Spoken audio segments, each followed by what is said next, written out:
Hello, আসসালামু আলাইকুম। আজকে এসে পড়েছে তোমাদের পঞ্চু পিসির বোন সঞ্চু পিসি। পঞ্চু পিসি আজকে কাজে ব্যস্ত আছে, তাই জন্যে আমাকে পাঠালো। তো চলো, আমি আজকে এসে পড়েছি। পঞ্চু পিসি হোক বা সঞ্চু পিসি, ওতে কি আছে, পিসি তো। আমিও তো সেই পিসিই হই তোমাদের। পিসির ভালোবাসা সব সময় একই হয়, তাই না? পঞ্চু হইয়া সঞ্চু। চলো, আজকের লাঞ্চে কি বানিয়েছি সেটাই তোমাদেরকে দেখাই। গরম গরম ভাত, ঠিক আছে?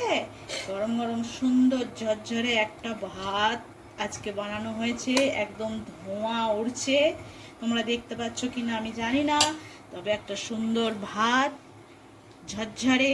আর পঞ্চপিসে আজকে আসেনি, তো কি আর করা যাবে, ওই জন্য আমি ভাবলাম যে আমি এসে পড়ি।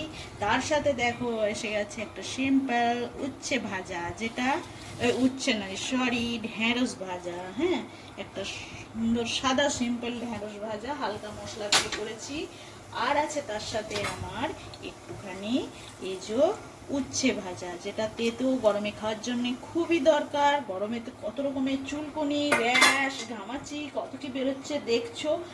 আর আছে তার সাথে গরমের একদম স্পেশাল, সেটা হলো আম। মিষ্টি মিষ্টি আম 2 পিস তো চাই। তো এই যে আম দিয়ে দিলাম। আর তার সাথে আছে মেন যে তরকারি, কিছু তো একটা দিয়ে খেতে হবে বলো।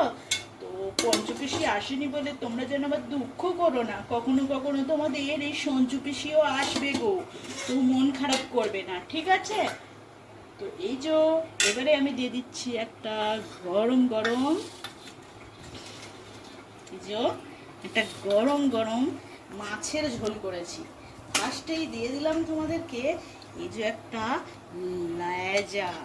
এই লেজাটা দেখো কত সুন্দর কালারটা মাছের হয়েছে, খুবই ভালো লাগছে দেখতে। আর মাছটা করেছি আমি ফুলকপি, আলু এসব দিয়ে পাতলা একটা ঝোল করেছি। যদিও দেখতে খুব সুন্দর লাগছে, কালার খুব সুন্দর হয়েছে, মাশাআল্লাহ, খেতে খুবই স্বাদ হয়েছে। তো এই যে এটা হলো আজকে আমার লাঞ্চের মেনু। কেমন লাগছে তোমরা অবশ্যই জানিও, আর লাইক কমেন্ট শেয়ার তো করবেই, হ্যাঁ। আর সাবস্ক্রাইব তো একটা চাই। তো চলো, আজকে তোমাদের সঞ্চু পিসি এখান থেকেই বিদায় নিচ্ছে। বাই, আল্লাহ হাফিজ।